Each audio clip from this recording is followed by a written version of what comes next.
Hello and welcome to the Sanderson Strategy, the podcasting home for you young entrepreneurs. We are on a mission to expand our knowledge learning from our guests who have a wealth of experience in any industry. Myself, a young entrepreneur, wanting to expand my own knowledge and help my business grow. Most importantly, develop myself learning something every day from the very people we have on this experience. Strap in and enjoy this episode.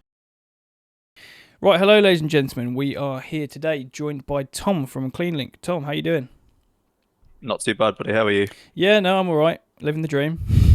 Good. Glad to hear it. So as you know, we like to start the episode with a guest. Well, the question from the previous guest, shall I say. Mm-hmm. Bad news today, we haven't quite got our one from Darren yet. Darren, if you're listening, we haven't quite got yours, and I've messaged you all afternoon about that. But I've come up with a question. Okay. What is the most common challenge you see exterior cleaners face when using similar products to yours, and how does yours improve that?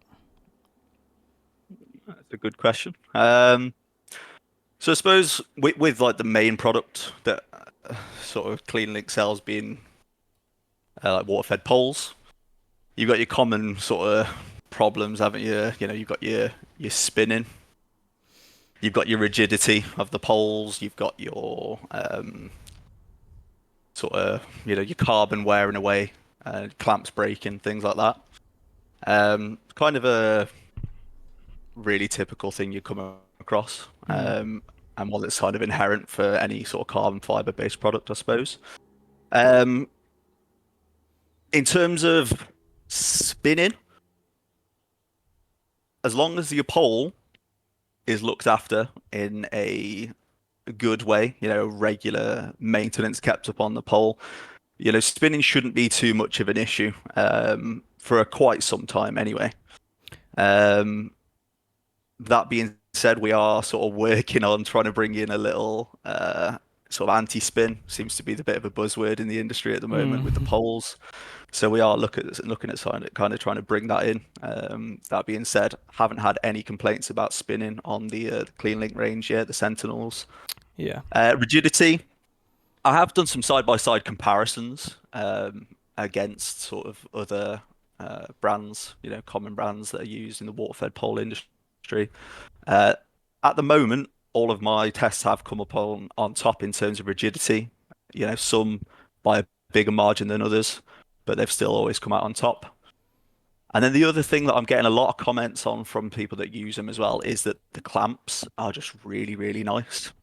They're not sort of holding onto the sections too much. They've got nice adjustability. They feel like they're holding on to the pole really nice and tight, but not over tight, so it causes excessive wearing. So yeah, that's sort of where we're really trying to stand out in those ways. As I say, spinning, not something that's sort of cut out completely yet, but definitely working on it. So, sorry, carry on. Sorry to interrupt you. If you could just break down what anti-spin means for someone that hasn't quite bought their pole and wants to decide to buy a pole, I think that'd be quite helpful. Yeah, no problem. So spinning when you're using a pole, especially when you're window cleaning, mostly when when it's fully collapsed, and usually when you're sort of working side on to like a window or a surface that you're cleaning, if you put a bit too much pressure on, the whole sort of top section of the pole will spin in your hand. And if you've had it happen to you, it is infinitely annoying. It is literally infuriating when you're out on a job. So anti-spin is basically designing the pole in such a way as that is almost impossible to happen. So a lot of manufacturers sort of go with a almost like elliptical shape pole rather than a perfectly round pole. Some go with sort of like a round outer with a hexagonal inside, so it won't spin. Others go with sort of notches in clamps, so when they're collapsed, they physically cannot spin. And I know others go on like a rail system as well, so they would have like notches in the side of the sections going down with like a kind of like a key that goes into the rail, and that basically just completely eliminates. I say completely eliminates. It reduces dramatically the possibility of spinning, and that's a really big thing for all exterior cleaners, but especially window cleaners. So that's something we're trying to work on at the moment. I've got a bit of a problem at the moment with my roof cleaning pole. Okay, go on. So, firstly, it's the elbow of the tightness of the quick release at the end. That's Hmm. gone. I have to tighten it now with pliers. Hmm. The other thing I've got is my top section of the pole spins in the second section. So now, all of a sudden, obviously, I've got a high pressure at the end of the thing. My Hmm. turbo can just do that. And obviously, Oh wow. if you're 30, 40 feet away, whatever, that's quite a worry. It happened Mm. once, and I haven't used it since, and that happened on Friday. Okay. I've tried to do a bit of repairs on it myself, but I think I haven't got a roof until, well, I've got one tomorrow, but it's a scrape, but I haven't got a roof until next week, so I think a new top section. Do you reckon that's the cause of that? Could well be. Could well be something to do with the clamps itself. I've had it before where, if you're collapsing it a bit too quick, or if you're letting it sort of drop down without sort of any resistance against it, it can make the clamps sort of almost undo themselves a little bit, Mm. and the sections can become loose, and it becomes a whole sort of whirlwind of trying to figure out why it's gone wrong. But if you want to send some pictures over to me, I'm more Yeah, than yeah. happy to have a little look. I might even have something in stock that I can just send to you that you can, like some clamps if they're the same diameter section. I might be able to send that to you to get that sorted for you. Yeah, that would be great, mate. Honestly, thank you for that. Mm. Yeah. Yeah, no problem. No It's problem. just a like you said, the window cleaning situation as well. I think that I bought some. It was one of the cheapest poles in the market when I first started out, and I've still got it, but it's useless now.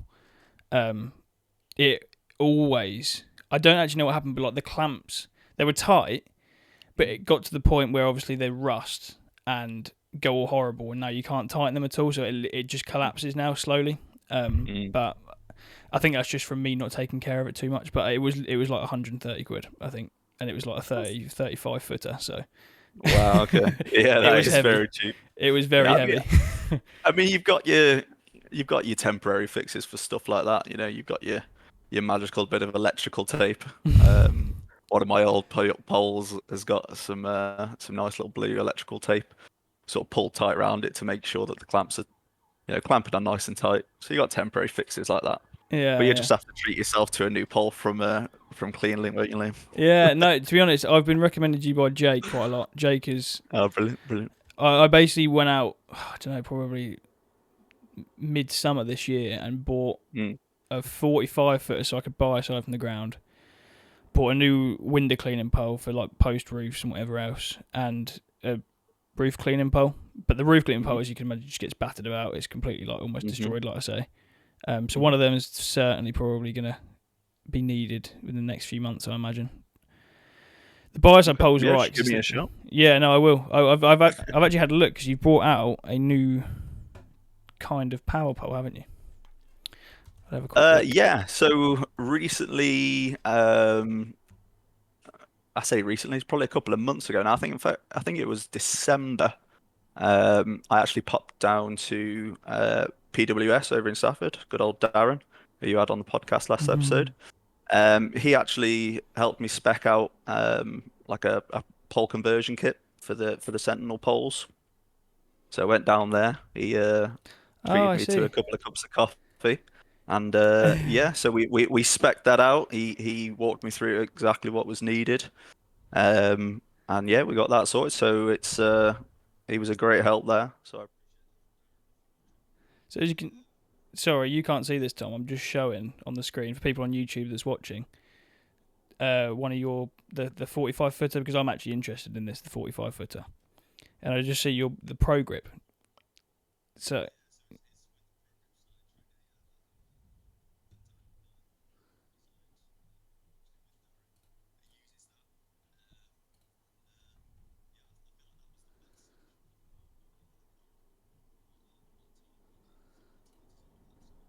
yeah, I mean it does look it looks really nice and like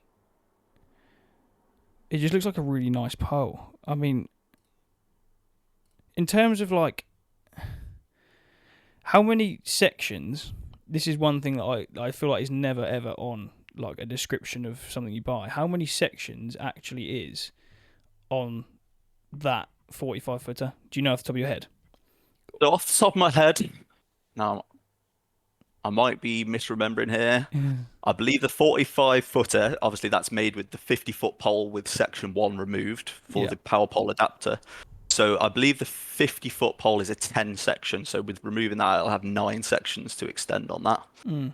So yeah, it's a new one into the range. Obviously, we've got the 50-foot water-fed pole and the 55-foot water-fed pole coming in on our next batch. So that's sort of available as almost like a pre-order at the moment. So the biggest we did historically was 40 foot. Um, but yeah, 45 foot and the 50 foot are I think gonna be good sellers. So what's the difference between the Vanguard and the Sentinel? So the Vanguard is another new sort of range Mm. that I'm looking at sort of getting out.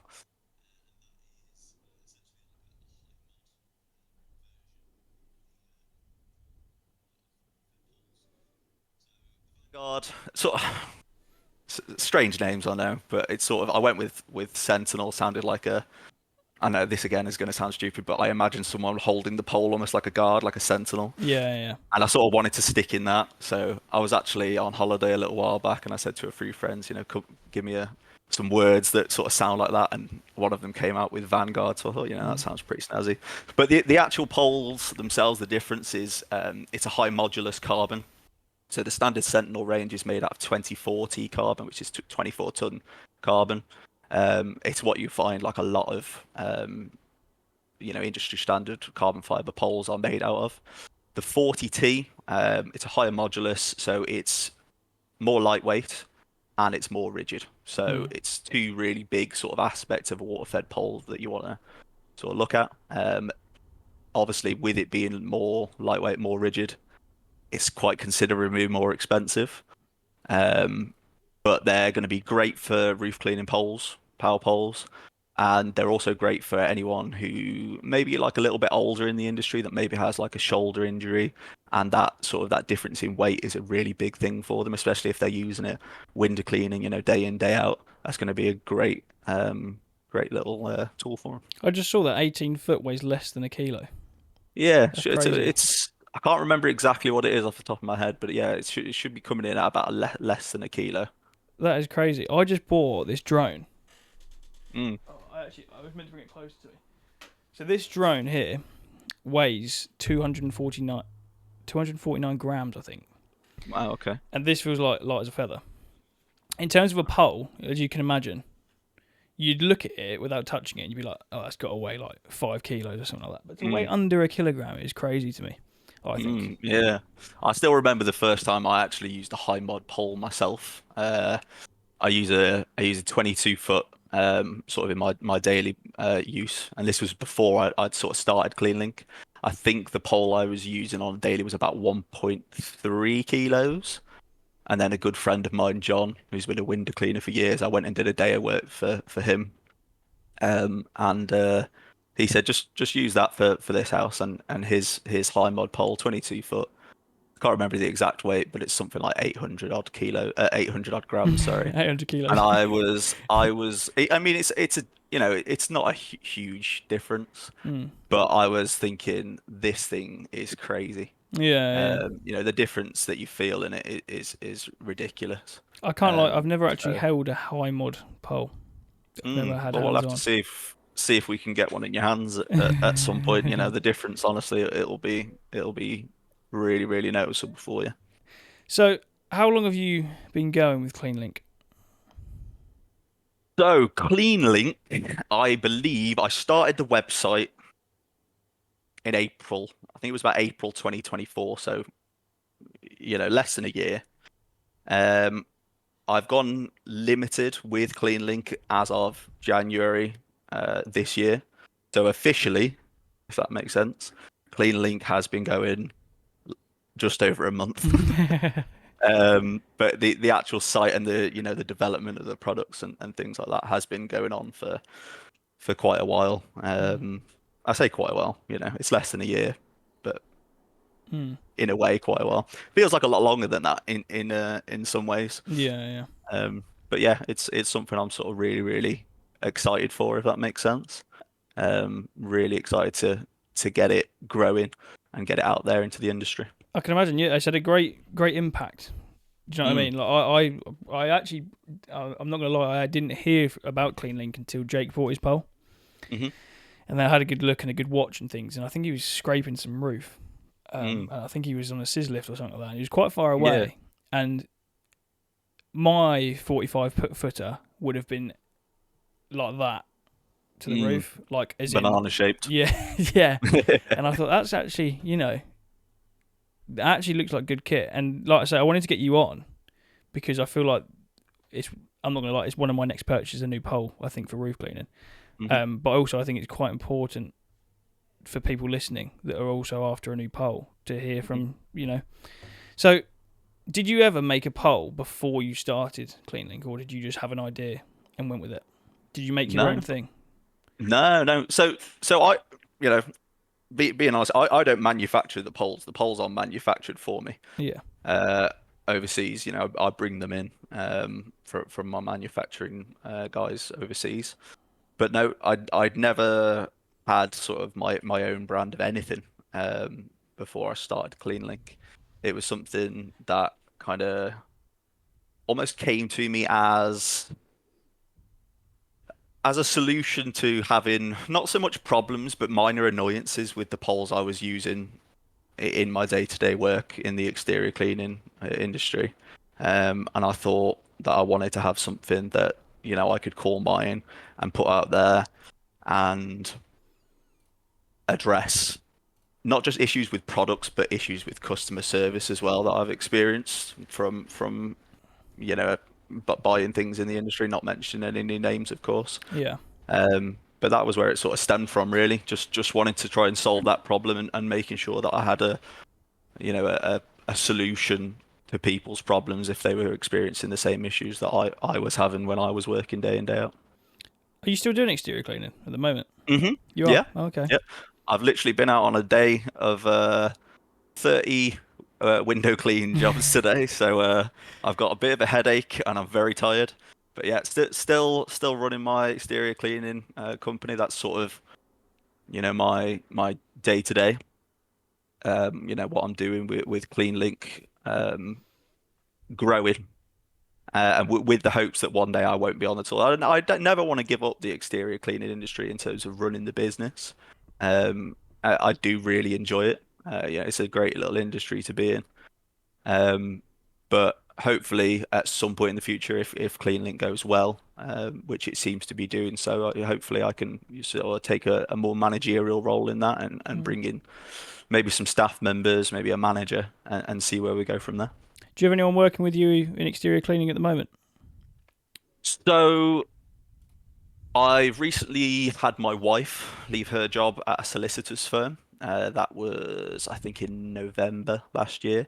She actually started coming out on the tools with me, and despite her slow start into the industry, she was an absolute asset to me. She was Mm. brilliant. She did a really good job. She was great with the customers, absolutely brilliant.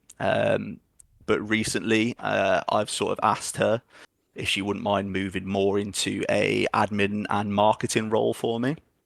So she's sort of doing the bookkeeping for me. She's sort of starting out on a bit of a marketing journey in terms of learning Facebook ads, Google ads, any way that she can sort of try and grow the exterior cleaning business, pick up new work. So that's her role. She works with me, and I also when I do roof clean jobs, in my opinion, it's always best to have like a two-man team on a roof cleaning job.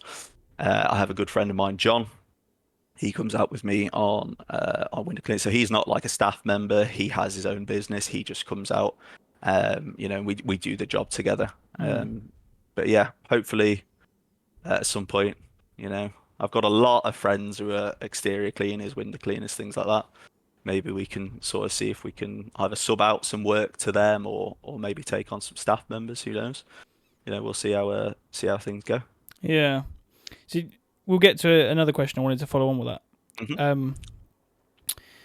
I currently do roof cleans on my own. Hmm. I'm a bit undecided whether to team up with someone or to try and bring Mm. someone on? Hmm. Since you have John and you obviously had your wife working with you and you taught her, and then you had John who's obviously done his own thing. Hmm. In terms of uh, ease, I suppose, what would you say is better for roofs? That is. So with roof cleaning, I suppose I've got nothing to compare it to. I've always just done roof cleaning as a two-man team. Um, what I think that really brings for you is um, someone to bounce ideas off. You know, roof cleaning jobs they aren't always the easiest. It's problem Sometimes solving. they take yeah, problem solving. They take a bit of sort of thinking on your feet, don't they? Um, you know, sometimes I'm not the best at that. John's quite good at that. He's sort of very practical in that way, so he's very useful to have. Um, and I think if you've got someone to talk to whilst you're working, especially if it's a roof scrape, can be a little bit mind numbing. Quite tedious, isn't it? Yeah. Yeah, exactly. And I always find as well, if you've got your mobile access tower, it's a hell of a lot more simple to erect with Mm. two men rather than you one. Um, so I just think it's so much better having two. So Yeah. if you're in a position to get someone with you, you know, I Mm. would definitely recommend it. You know, as I say, I've got nothing to compare it to. I've never tried one as a one. I tell a lie, actually. I have done one low level roof scrape by myself for my mother and father-in-law. That went fine, but it wasn't a big job. It probably took me about 2 hours maximum. Mm. But yeah, two men on a roof clean, 100%. I'd recommend that. I think it's the safety side Mm, for me because my machine's on. I've got a bit of a scenario. I won't get into it with my machine at the moment. However, if like a hose bursts or something like that, it's going to take me minutes to get from the top of the tower down mm, and turn off my machine. Well, that's it could be whipping about. There could be like people on the pavement nearby or something like that. So it's something that I'm quite deeply thinking about for now. mm, I think the easiest option will probably be to team up with someone, mm. but I feel like it's hard to then get out of that if you ever have to. Do you know what I mean? It's hard to then get out of Yeah, that teaming up thing. But yeah. yeah. Anyway, what did you do before exterior cleaning? So, how far back do you want? Well, let's talk about the reason why you started doing it in the first place. So if you start Okay. like your first job or second job or whatever, Yeah, yeah, yeah. yeah. So, my first job, I actually started at window cleaning when I was about 16. Um, I sort of had left school, didn't so much get kicked out of college, but let's say I started college and didn't finish it. I was too talkative, too disruptive. So I went out, I knocked some doors. I didn't have a ladder, so I was kind of restricted to bungalows only. So I went out in my sort of local area with, my bucket and my mop and squeegee, and I picked up probably about ten bungalows, probably for about a fiver each, something like that. So I sort of went and did that, manage it on a bit of scrap of paper kind of thing. Uh, and then whilst I was doing that, as I say, I got a lot of friends who are window cleaners. I had a couple of older sort of friends say, come and do a couple of days with me. So I went out. One of them was traditional, one of them was water-fed pole window cleaning. Went out and did that sort of 1 or 2 days a week with them. Um, but it was on like an hourly wage, so I wasn't. They weren't particularly long days of work, so I wasn't earning a huge amount of money. Mm. But I cracked on. I did that probably for about 12 months or so, just to get some, a few pennies in to uh to fund my comic book addiction at the time. Um, but then a friend of mine, he asked if I wanted to go and sort of fill in a temp job at a welding supply company for about 6 weeks. He was there, sort of their bookkeeper at the time. So I went and did that. I think if I recall correctly, I would have been 17, and it was like 9 till 5, 2 days a week, something like that. Just sort of answering the phone. They were sort of a website based company, so you'd pack the orders, things like that. So I said, yeah, I'll go and do that for 6 weeks. because that the window cleaning work it was a bit slow at the time. Um, so I went and did that. Got on really, really well with the owners of the business, the two owners of the business, and then I found out I absolutely loved welding. I know Oh, that really? sounds really, really, really sad. It's quite a technical sort of trade, a lot of science behind it. Absolutely loved it. So sort of threw myself into learning all about the ins and outs of welding. Um, but I also I loved being in the business, just being in that kind of business. As I say, it was a primarily e-commerce business, selling welding supplies online all over the country. And that I really, really enjoyed that. Hmm. It was only a small company. I think at the time I started, there was like the two owners and like three other staff working there, so five people altogether. Uh, and they sort of really trusted me with kind of a lot of responsibility. Um, I just I sort of like ran with it. Because I was like really enjoying like the whole concept of being in that sort of business. It was like a solution-based business, like said earlier, like solving people's problems. Um, Eventually in that sort of worked my way up to sales manager and then like general manager. Um, I think we ended up having a team of about 12, maybe 13, something like that off the top of my head. Hmm.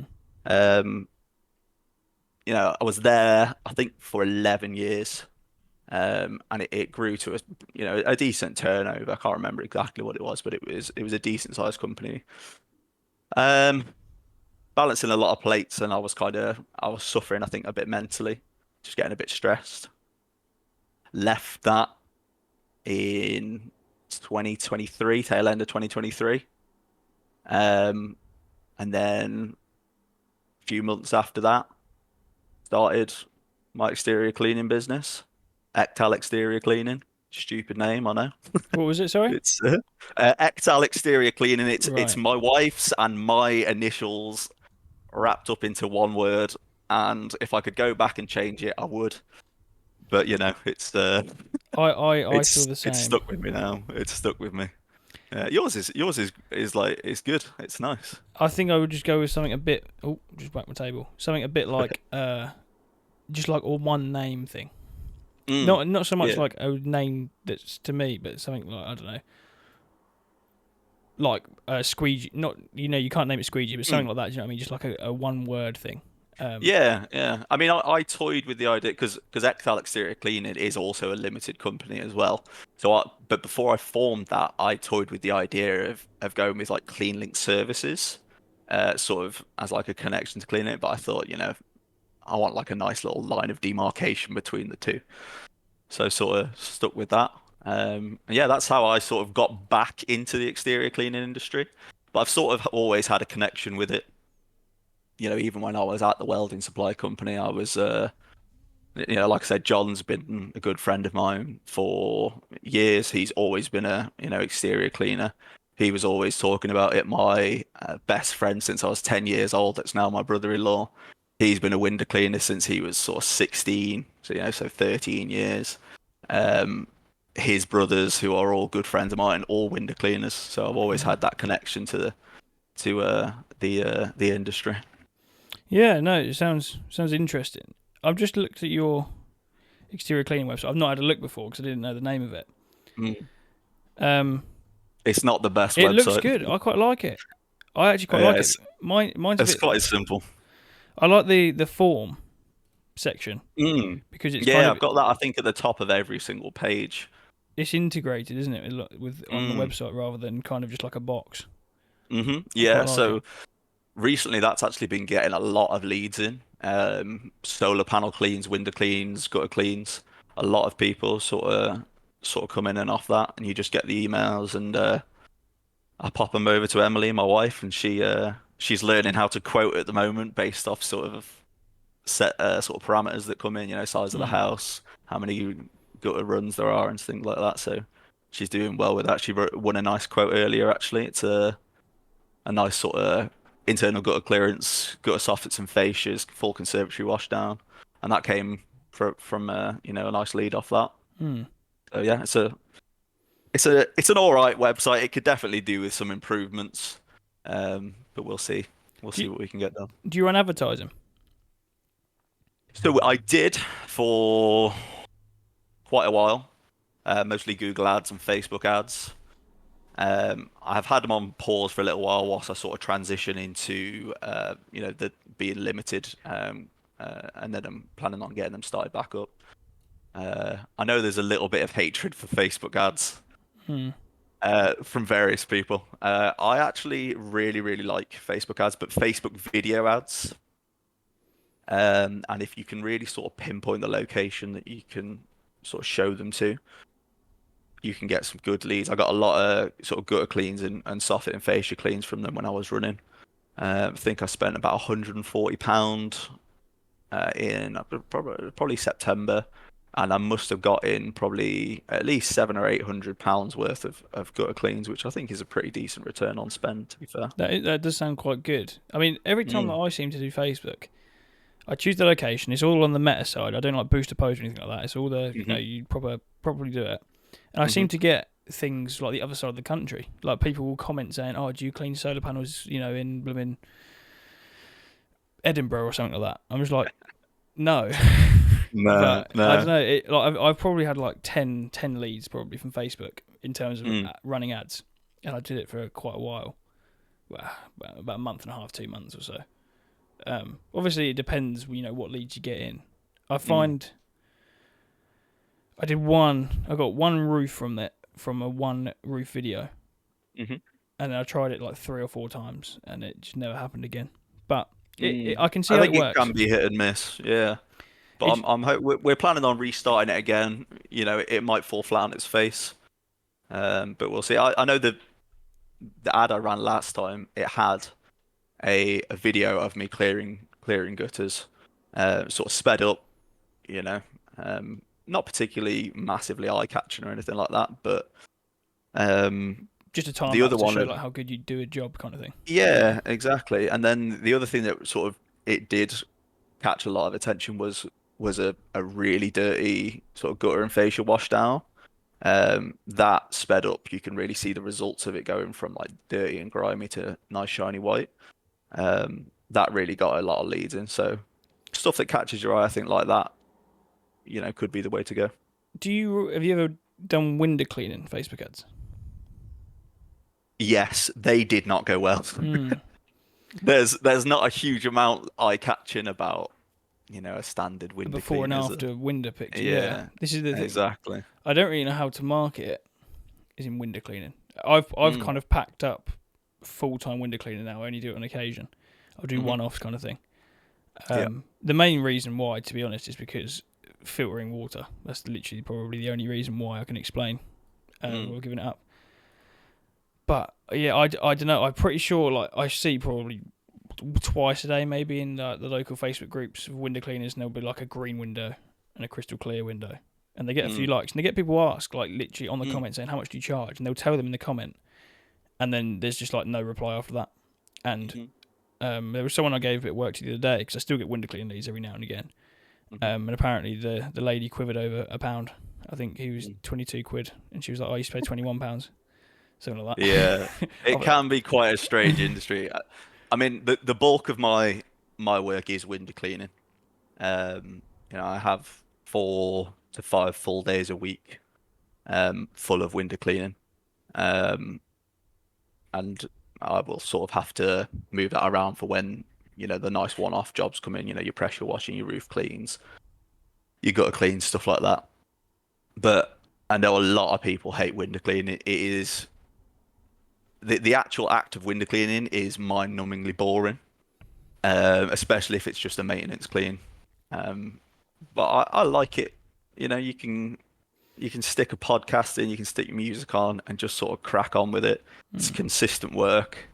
You can go out, you can start at 8, you can finish at 2, and you've earned 400 quid. yeah. It's a nice day.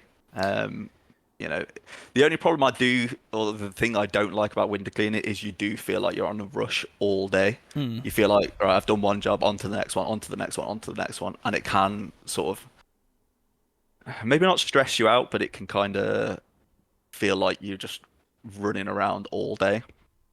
But yeah, I like it. It's the core of my business.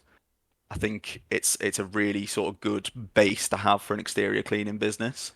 If you can build up a decent round, especially if it's compact, even if you want to go out and do your sort of one-off jobs, if you could find someone to put on that 4 or 5 days a week, pay them a wage, you could probably cream some off the top, Mm. and make a nice little profit for the business on window cleaning.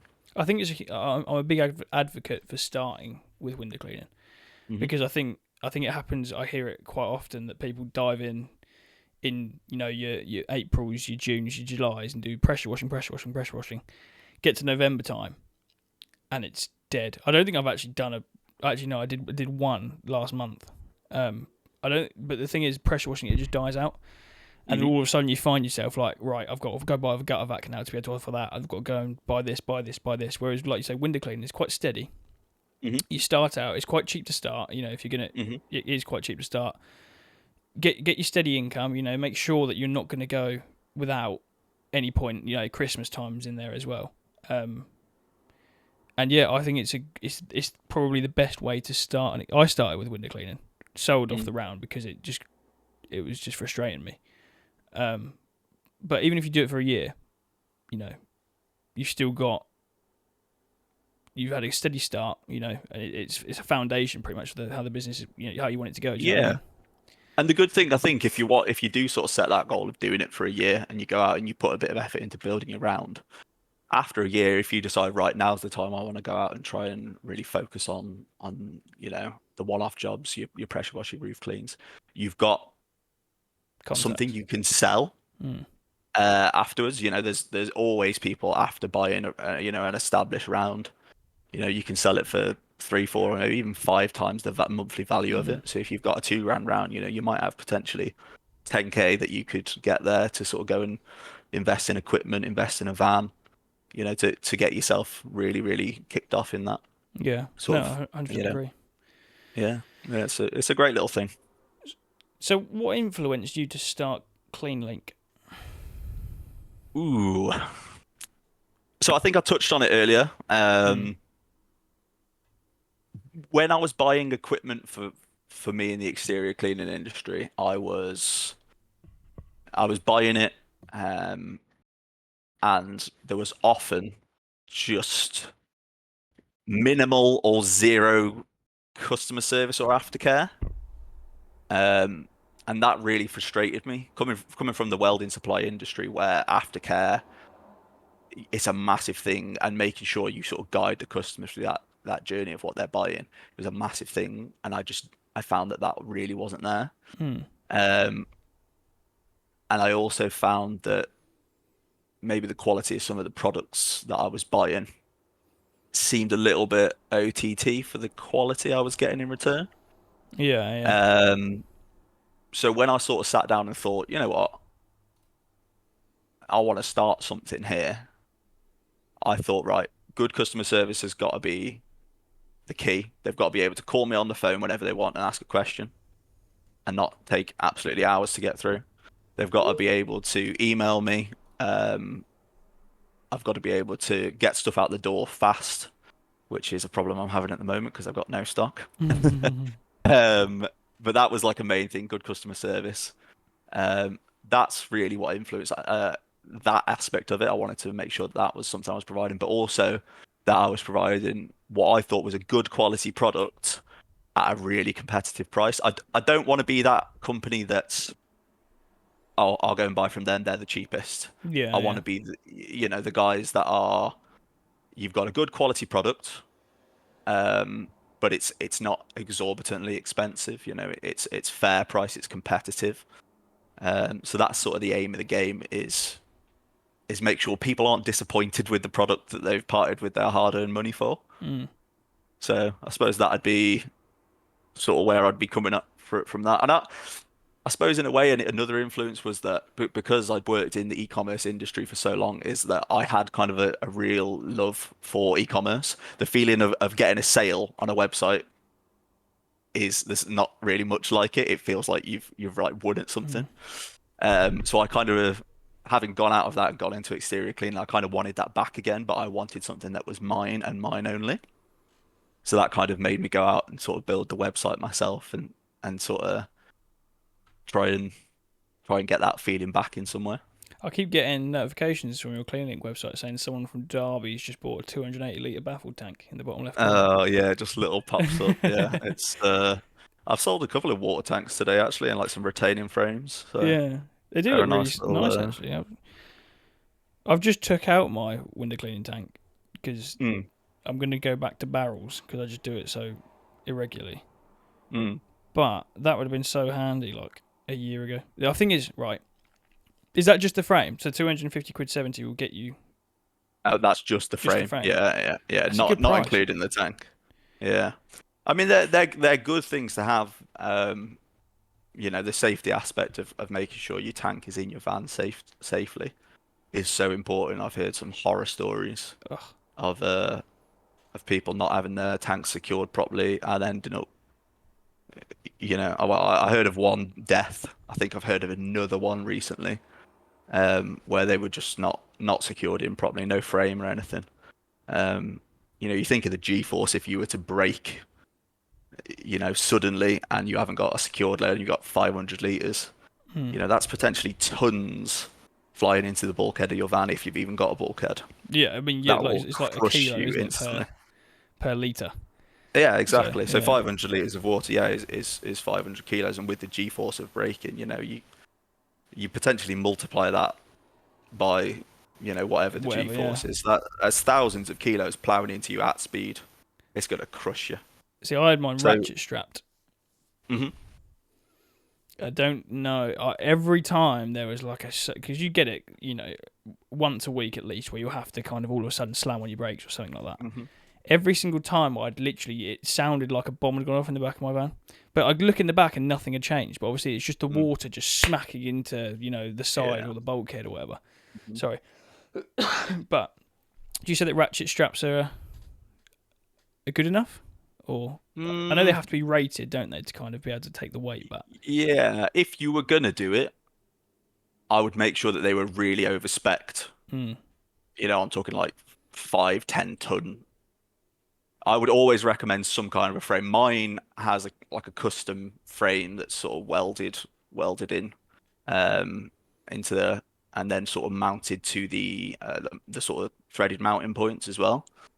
Um, so I wouldn't like to say a definitive yes or no as to whether they can, but obviously you just want to focus on getting it installed in the safest way possible. If you can get it professionally done. I know that there's a lot of cost to it, but you can't put a value on In your life. on your life, can Yeah. you, I suppose? Yeah, I know the price can be quite prohibitive for some, but there are sort of some more budget sort of window cleaning setups or tank setups that you can get that, it's worth paying that little bit extra for just to know that it's been done properly. Yeah, on my pressure washing setup, I've only got it's like a lip that's welded. So if we say, what can I use as like an object? So my water bottle is my tank.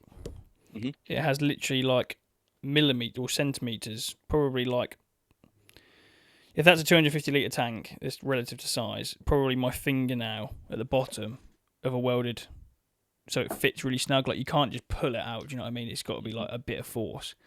You say that's enough, or would you say it's got to have an over the top?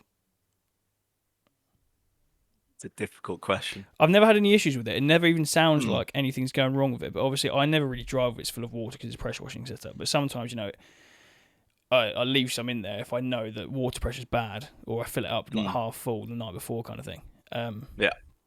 But I've never had any issue at all, and Hmm. it can't go because it's at my side door. It almost feels like it can't go into my bulkhead. It can only go one way, which is like to the right of my van, not even backwards.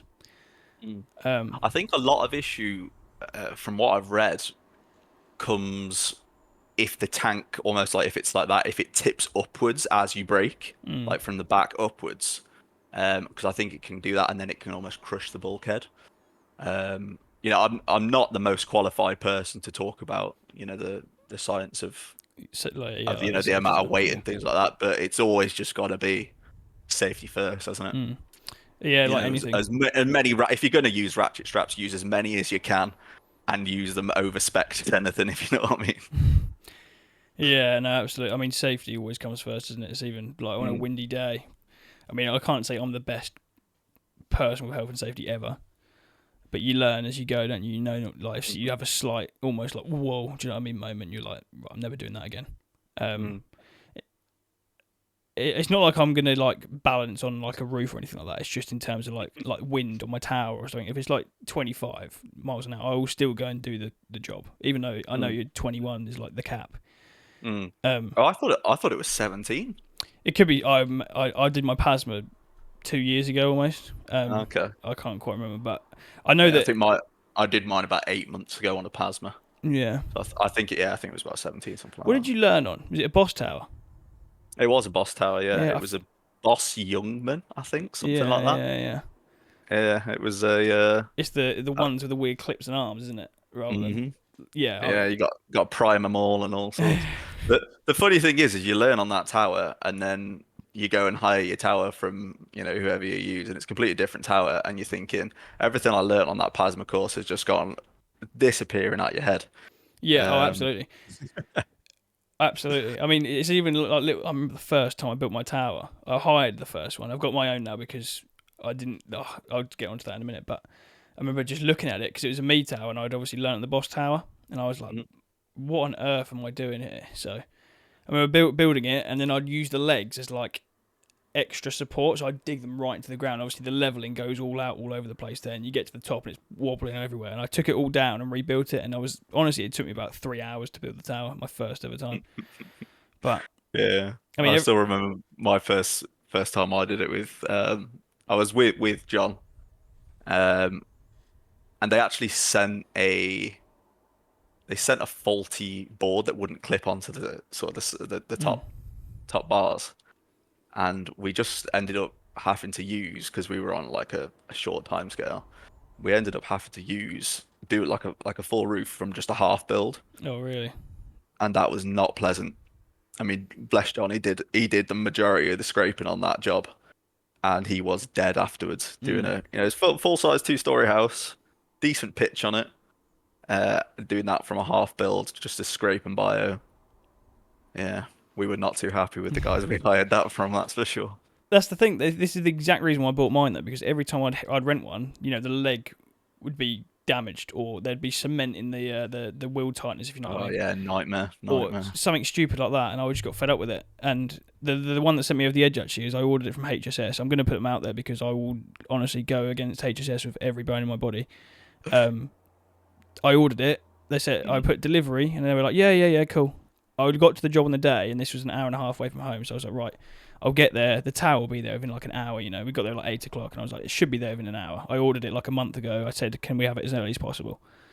It Mhm. got to like 10:30, and I called them. I said, the tower's not here. Do you know what time it'll be coming, kind of thing? And they were like, oh no, we just let one that was booked in go out, and now we can't trace it back or something like that. So I'd got to the job, and that was honestly, I went home and I was just like, right, and I looked on Facebook Marketplace and I got a tower that day, and I was Good like, shout, yeah. mm, I've considered it, but at the moment I haven't got too much storage. mm, Um, and the roof cleans have been a little bit quieter recently. I had a couple that were sort of pushed back when it was like the really cold weather, because it wasn't going to be the most effective biocide.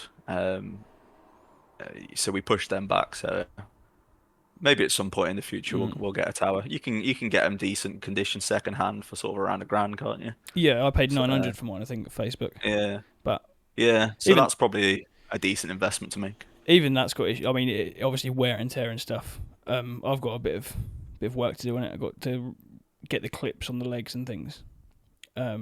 All redone pretty much because now they're all like bent and things, and they won't like clip in properly. So you're kind of like, if I lean one way, is it going to slightly pop up or pop in or whatever like Mm. this? So yeah, it's a bit worrying, but Yeah, get that it's looked at, man.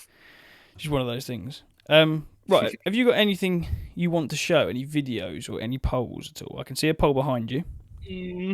Yes, I can see that multiple pole polls behind you.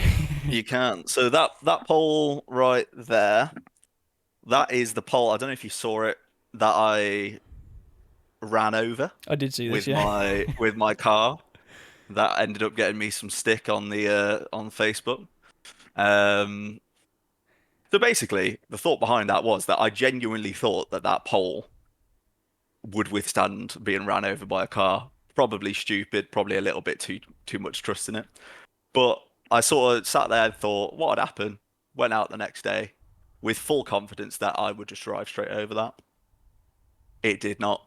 Uh, Mm. unfortunately, I mean, I was gonna drive over it with a van with like 500 liters of water in it, but at the time I had like a really short window of time that I could go and do the video, and my van was sort of filling up for the next day at work, so I couldn't move it.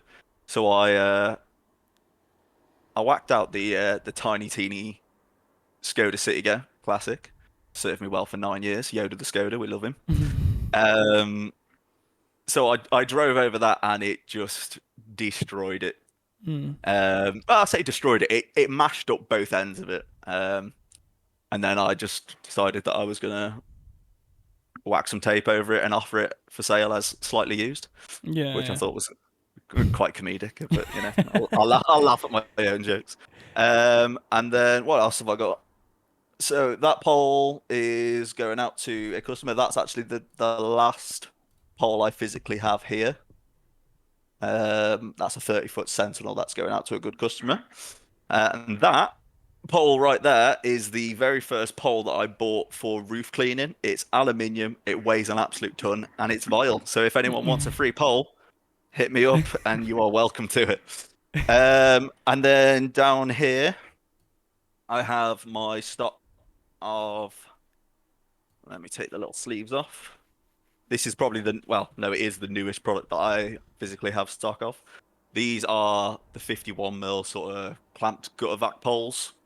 Um, very, very, very good product. Just don't run over them. Really, really rigid, really tough. And they're being really popular. So you've got the 51 mil clamp on the end there, and then it sort of tapers down to, I don't know if you can see it tapering down there, Yeah, yeah, 49 mil on the end. Got the little back caps on them. So that's basically the idea behind that was if you're chucking them in your bag, you know, like your little hold all thing when they're in transit, you can get the ends chewed up when they're yeah. sort of Mm. stuff in there. So that's just to protect them. So that was the idea behind that. Can I just I'll see push. the clamp Oh, again? Is that right? yeah. There you go. Oh, they are very nice. So it's got the tightening sort of little bolt there. They're a very snug fit, slotted in together, but they are absolutely cracking. I know that's tooting my own trumpet of my own product, but in all honesty, they are genuinely brilliant. They're weighty. I think they're about 430 grams a pole. Um, but for me, I'd rather have toughness and rigidity over them being like exceptionally lightweight. Mm. Um, I What will have. material did you say they were? Sorry. They're the same. They're 24T carbon, the same Right. as the Okay. water-fed poles. Yeah, yeah, full carbon fiber. They're the clamp version we'll have on the next batch of stock. We'll have the push fit version, and then we'll also have. This is another product I brought out recently.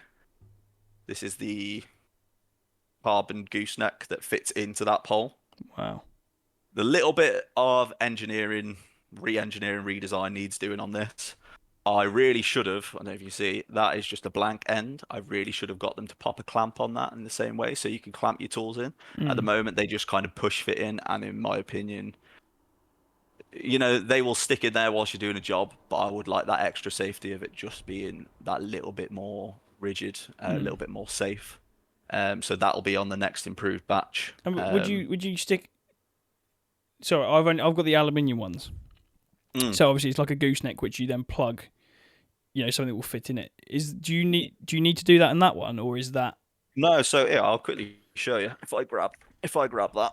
So clamp pole, that fits into the end of your clamp pole. Yeah. Clamp closes, and then your end tool, like your aluminium end tool, Right. just pops in the Slots end of in that. there. Yeah. Yeah. So, but as I say, I will have an improved version of that coming out, as well as the push fit clamps. Sorry, the push fit poles. Because obviously at the moment the clamps are kind of just additional sections if you've already got clamp holes and you need a couple of extra. Mm. But I want to be able to sell them as a set. So you'd have like if you had a set of four, you'd have three of the clamped and then one of the sort of push fit. So you could pop one of the like the silicon flexi necks onto the end of the push fit. Yeah, yeah. And then you could just put your standard end tools in like you would. Kind of like that's got one of the silicon flexi necks on Oh, I because we're see. Yeah, selling yeah, yeah, yeah. selling those now in black. Sort of got that. I've actually got some next to me. Got them in sort of all the different angles. We've got like the 180 degree, got the 45 degree. So we've got sort of all sorts of stuff like that. So just adding new products left, right, and center. If I'm honest with you, coming up with new ideas and I've got a bringing few them out. issues at the moment with, like you say, the aluminium poles. Mm. I've had them since God knows when, like a year and a half now, and there's like, so I have 8 poles, and I think 3 of them are now to the point where I can't bend them any more backwards in order to fit the next pole in the end. Do you know what I mean? They're a bit past it. So I think is there any way in order to adapt to fit both? So you mean like an aluminium pole into a carbon pole? Yeah, almost, because the reason why is because I don't get very many of them. But if there's a 3-story that come about, which let's say I don't know once every 6 months or something like that, Mm-hmm. I would only need that adapter then, and I don't Mm. really think I'd ever buy 8 poles again No, until no, that. they are expensive, Yeah, expensive bits of kit. and I've not used them with an aluminium, but I suppose in theory, if the aluminium pole tapered down to the 49 mil at the end, it would physically slot into the pole and it would clamp shut. mm, Um, Obviously you're not going to it's not going to look the best, mm, and you're probably not going to want to sort of do it on a regular basis. But if it's for a one-off job, here and there, I can't see why it wouldn't work. yeah, Someone might be able to correct me. Maybe they've got complete incompatibility, but mm. I can't see why they wouldn't. I'll tell you what, send me your address. I'll send you one and you can try it out. Oh really? Oh, Yeah, thanks. let That me know. sounds great. Yeah, I No mean, problem. I'm all for lightness and ease, and I've got basically just like my hose, my gutter vac now is, like I said, everything that is now a year plus old is getting to in a bad way almost. Not because I've mistreated it, just because it's had so much use. Um. So with that, I was talking last night in Jake's stream. I don't know if you listened to it.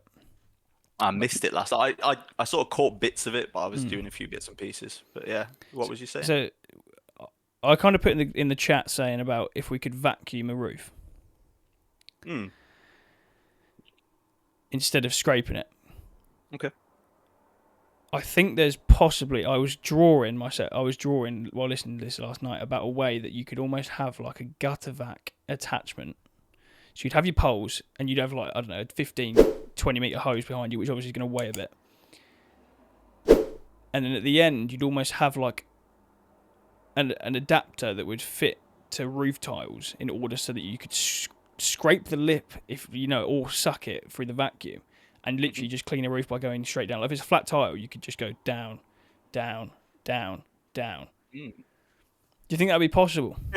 It's an interesting concept. It's a very interesting. I know air and things like that can be used in roof cleaning. My So idea is to get rid of the mess side. okay, so do you mean like you've scraped it and then it, or would it be sort of one smooth action kind Well, of thing? in an ideal world, you could literally just vacuum the roof, and that would be that. That is a very interesting concept. But like I say, there's a lot of experimental things that will have to be done with that. Yeah. I mean, I've mentioned John a few times in this. My friend John, um, he's actually before he was a window cleaner, he was an engineer and a fabricator. Very very sort of smart guy in terms of figuring out ways to do things. He's actually working on a few different things for me for CleanLynk at the moment. So with your blessing, I shall mention that to him and see what he comes up with because I'm sure he'd be I'm sure he'd be interested in trying to come up with a way for that to work, but that would be a very interesting concept. I think it would open a lot of opportunity almost because Mm. I'm not saying it's going to be used every time because it absolutely couldn't be. If you've got a conservatory and you've got this hose lugging and you've got, you're trying to like tug almost, it's going to Hmm. just be a nightmare. But in Mm. an ideal world, even if you scrape, but you often have these bits that you can't get off, or you have to scrape it 9 times in order to scrape all the dust and debris off. In an ideal world, you could, scrape it first and then vacuum, or if you're that close and you're that hands on, like if you're on the roof using like a cat ladder or something like that, you could just vacuum. Mm. Do you know what I mean? Yeah, it's an interesting concept. Yeah, but It's something that I or someone in this industry should definitely look into. explore. Yeah, yeah. There's always innovation needed in any industry, isn't there? So, Yeah. maybe in a year or so's time, you'll be up on a roof vacuuming up all the moss. Yeah, it was just a thought. Obviously, because you got the air is just the complete opposite side of that, Mm. Mm. and yeah, I don't know. It was just an idea. Yeah, no, it's a very interesting idea. See how that goes, eh? Do you have your own like office space, or do you do it all from your house? No, so at the moment, this is my home office. This is where I do all my admin. This is usually where I keep all of my stock as well. Yeah, Um, Recently, I have been CleanLynk has had quite a, shall we say, a significant investment put into it. Um, and nothing's definite, but we are potentially looking at some kind of a space. Um, on this next batch of stock, which is coming in, hopefully, and it's a very, very strong hopefully, by March. The purchase order I've put together is 100 plus poles, and I think my wife might blow a gasket if I try and fit 100 poles into this office. So we need somewhere that we can have that, and that we can fulfill orders from. Pack them up, get them sent on their way. So it's in the works, shall we say? It's not definite, but it's in the works.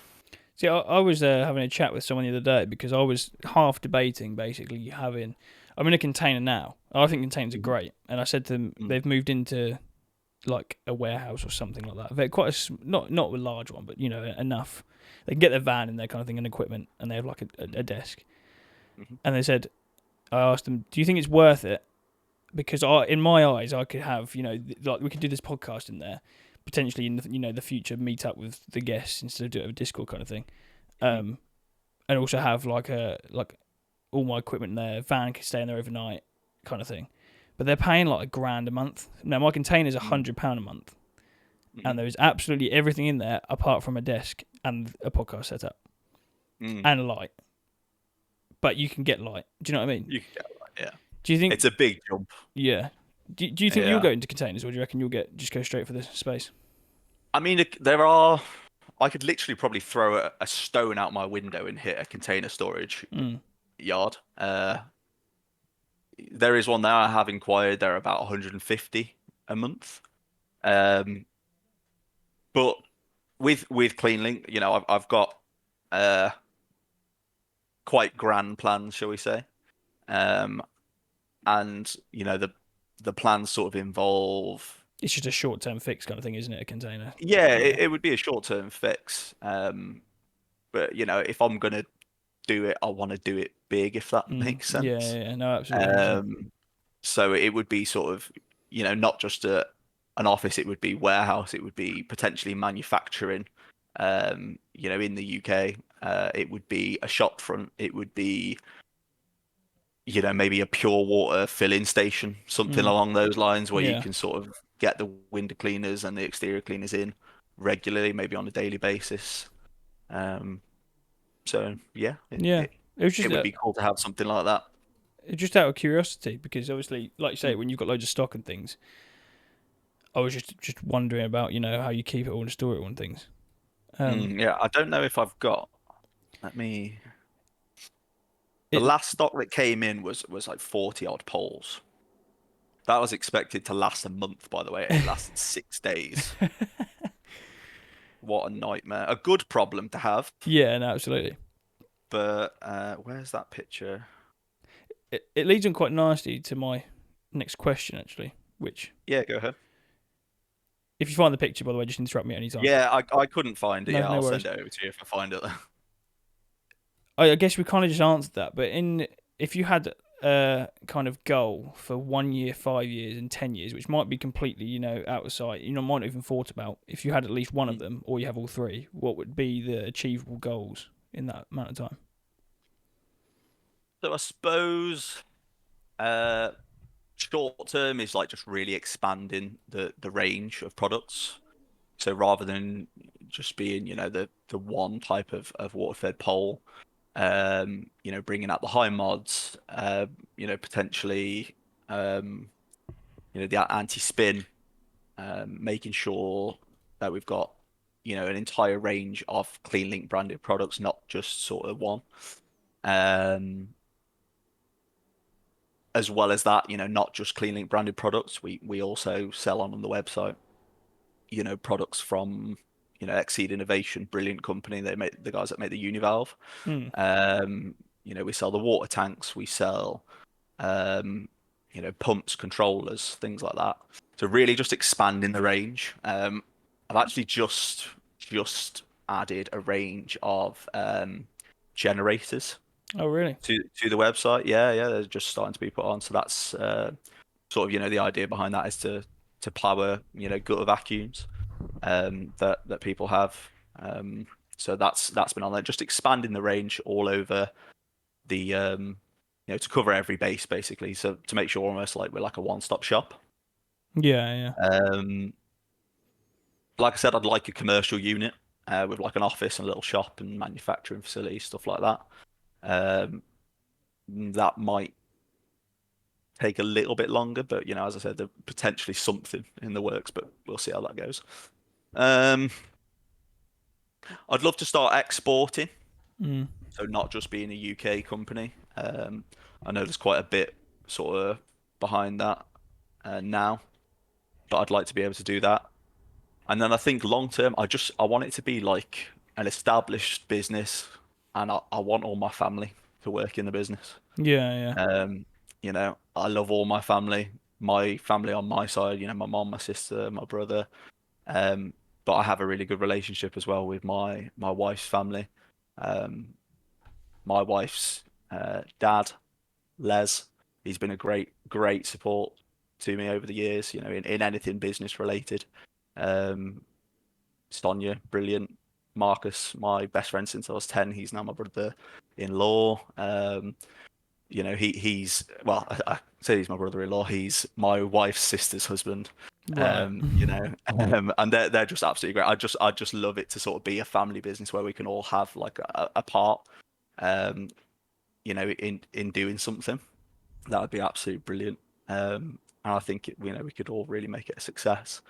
How long that's going to take to sort of get to that point, I don't know. Yeah. But those are sort of some of the goals for CleanLynk, I suppose.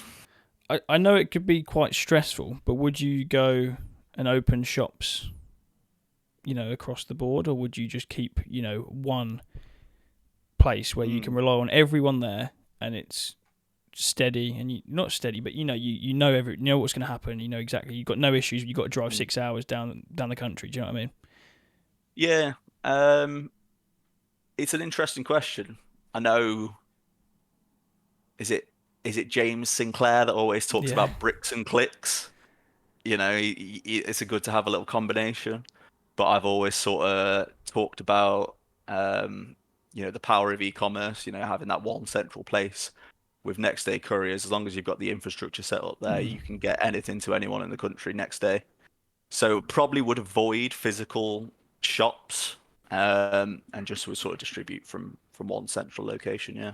Yeah. No. No. It sounds interesting. I mean, Mm, I'm quite into all the business mm, side of things. As much as I like talking about like exterior cleaning and that kind of thing, but like mhm, in terms of the actual challenges that business comes with, mm, I enjoy that side as much. me too. Yeah. Um, Yeah. So how did you get the idea of CleanLynk? I suppose we've already touched on it, haven't we? About the satisfaction of customer Mm. service and things. But in terms of like the idea of if you had to explain CleanLynk to me hmm with a short summary of what the hmm company's foundations are, what would that be? Bit on the spot. What the foundations are. So things that you want set in place that will never change, that you always think that right, and like your customer service for one kind of thing. Yeah, I was going to say the foundation number one is going to be good customer service. I made a comment to someone on Facebook the other day to say that, we're trying to make sure we supply a good quality product at a fair price and make sure we always have the often missing good customer service. And their Mm. response was, the bigger you get, the worse your customer service gets. And it made me think that no matter how big CleanLink gets, whether it stays relatively small or whether it gets to, dozens and dozens of staff, I will drill into every single person that has any connection with CleanLink that you call customers back if they have a question. If you've got to do a quote, you do that quote Mm. ASAP. If you've got to fix a problem, I think like Darren was saying in your last episode, if there's a problem, even if it costs you money to fix that problem, you go out of your way to fix it. Yeah, That would be sort of the cornerstone of the company yeah. essentially that I'm trying to build. I'm not saying that it, You're never you going to get it always you 100% right. There's always going to be something. exactly Yeah, you're never going to get 100%. You do drop the ball on occasions. Um, but I always used to say it's not if there's a problem, it's how you fix it when there is a mm. problem. Yeah, Because problems will arise, without a doubt. So that would be sort of where I would sort of put the cornerstone of that. Um, as it grows, it will also have speed of service, and always making sure that the shopping experience with CleanLink is almost like second to none. mm. In terms of having a great sales team, a great fulfillment team, and also a great website that's like easy to navigate. Um, I've seen some websites, across many industries where they've got a great product, but you cannot find what you want on their website for love nor money. So, that would be sort of another sort of really important aspect. Um, I am just and that, scrolling through your website. mhm. Are these added sparkle products yours? No, No. no, they are a recent addition to the range, actually. They are, well, Added Sparkle is the company. So we have recently added them to the range. I think at the moment we've got the solar panel cleaning That's what I'm chemical looking on, at. and also the window cleaning additive. I think that's on there as well. Very, very good products. So very, very happy to have them on the range. But no, not not my chemicals. That's not to say we won't have a range of chemicals at some point in the future. I've actually got. I won't show what they are, but I have some chemicals here Mm. that have been sent samples that we're looking at branded. That one's quite a big one. Um, Maybe branding at some point in the future. I want to make sure that we give them a sufficient test beforehand. Um, but no, very good things about the added sparkle. Sorry, I went off a bit of a tangent there. No, no, it's good. No, I can't say I've ever used any window cleaning additive at all. Mm, Literally, all it's ever been mop and squeegee or water-fed pole, pure water. That's all I've ever used. mm.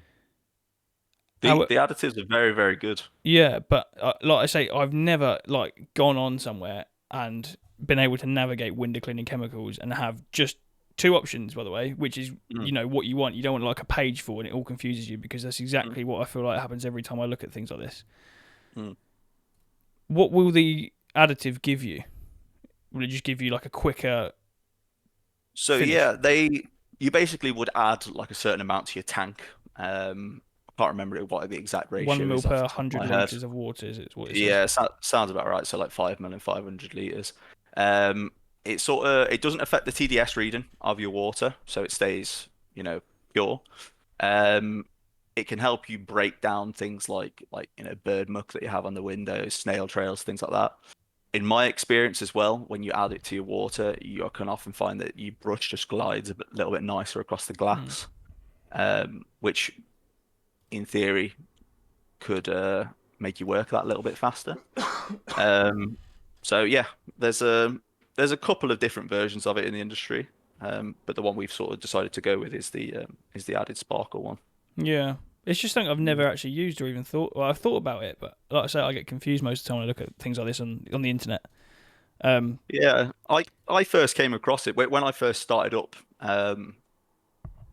Liam, who's a good friend of mine who owns quite a sizable window cleaning business, he was a great support when I first started, and I didn't have an RO system or anything like that when I first started, and he has uh, a good RO system, and he was kind enough to let me sort of fill up my van from his system, and he uses an additive in his system, and yeah, I was thinking, that's really good stuff. mm. You definitely feel the difference because then I went to using Spotless for a while, and then I started using my own without any additive, and you can definitely sort of feel the difference. So definitely I recommend wonder if trying I'd it. have enjoyed window cleaning more if I had that, because I literally, like I say, had it at It would my have been a house. game It changer. might have been a game changer, and that was used very lightly around it. But yeah, I mean, like I say, Yeah. like you just said, that is exactly how I used to do it. I've got a 3-stage RO. I've still got it, but I haven't used it for years. 3-stage RO system.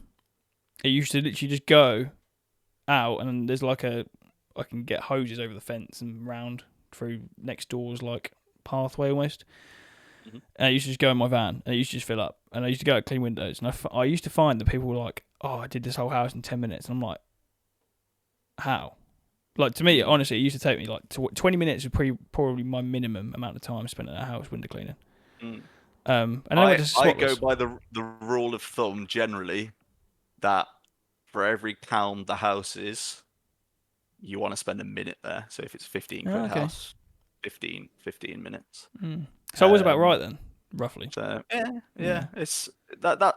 I mean, there are sort of, am I right in saying you're sort of down south? Is that right? Yeah, yeah. I'm in Essex. Yeah, yeah. So, pricing down there might be a little bit higher. I'm in Shropshire, which is sort of West Midlands kind of way. Um, pricing down here, sorry, here is probably going to be less than what it is down there, and here would be more expensive than, up north in Scotland or something like that. Yeah, yeah, So, but yeah, about a pound a minute is what you want to really try and earn yeah. as a window cleaner in this area anyway. So, I mean, that must be about right, because I was basically starting prices with bungalows was starting price of 15 quid, and semi-detached started at 20, and then detached started at 25. And I'd say that's probably about right off that what you just said mm, about a pound a minute. Um, hmm Whereas I know from watching people, like people I drive past, whatever, they're spending like 30 seconds on a window. Yeah, there's some real splash and dashes. I've But does seen it some work? videos on Facebook. Splashing and dashing. Yeah, but does it actually? Do they get no complaints or? They've got to get complaints. Yeah, I know if I'd hired someone to come and do a service that I was paying, a not insignificant amount of money for. I mean, my house would probably be about 20 quid if I was sort of charging for it. And if I had someone rock up, spend 5 minutes on my house, disappear, and then I looked out my windows and I had spotting all over it, they wouldn't be coming back. no. This is the thing. But there's these people spending 5 minutes in a house, and I see them there probably, quite often. Like I've seen them there Mm. probably 3 times quite recent. I'm not going to name any names. They might watch this, probably not. But like I've honestly watched them. I pulled up because they literally the house I've seen them at multiple times is opposite a shop Tesco. And I Mm. literally watched. I'm like, right, well, let's count this time. I think honestly, he spent about 7 seconds on these leaded windows, and it was like, like you get one that opens, and you get like a little window at the top, and then another Mhm. little window that opens. Literally, like I say, about 7 seconds, probably, like on that window. Yeah, it's ridiculous. You do see some real splash and dashes, and it does, I think, give the waterfed pole a little bit of a bad name because they can't be doing a job that is, to a sufficient quality. Hmm. Um, and that's why you find so many people, I think, that will only have a traditional window cleaner now. Um, because traditional window cleaning, you know, it always, or unless it's tipping it down right, always does a good job. Yeah. They don't stay as clean as long, but they for the first few days after the job's done, that it's crystal clear. Mm. But these splash and dashes that are going there and squirting a bit of water at the window and then running off. Yeah, yeah. It's not the one, really, is it? No, I mean it's just something that always blows my mind because if you actually ask them, "Oh, why do you only spend 10 seconds in a window, or whatever?" They'll be like, and just have a bit of a go at you. Do you know what I mean? And if you see it on Facebook as well, it's the same. And then if you ask someone that does the job properly, they're like, "Yeah, there's no way that's doing a good job." But then they always, it's just such like a mind blowing thing because I'm like, there's no way the customer's happy, and if they are, they must be paying you like absolutely like nothing. Like you must be like five quid opposed to like a semi-detached kind of thing. But yeah, it's stupid stuff, isn't it? Really. I just don't know. But no, let them crack on. Focus on sort of making sure you're doing a good job. Well, I'm doing a good job, I should say. I suppose. Yeah. I mean, it's just that. That just blown my mind, to be honest, that you say that you can notice a difference between. So spotless water, you said you can notice a difference as well if you add this stuff. In my opinion, yeah. I mean, someone else that's used it might say, "Yeah, I'm talking complete waffle," and that's absolutely fine. But it's I think it's noticeable personally. Reduces friction, allowing your brush to glide effortlessly across the glass for faster cleaning. Enhanced hydrophilic effect. Improves water sheeting.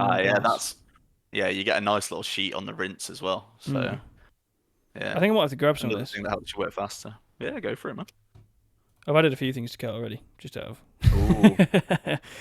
You'll have the website's It'll be set as a cart favorite. win back email. It'll just keep emailing you and keep emailing. It'll get annoying after a while, I promise.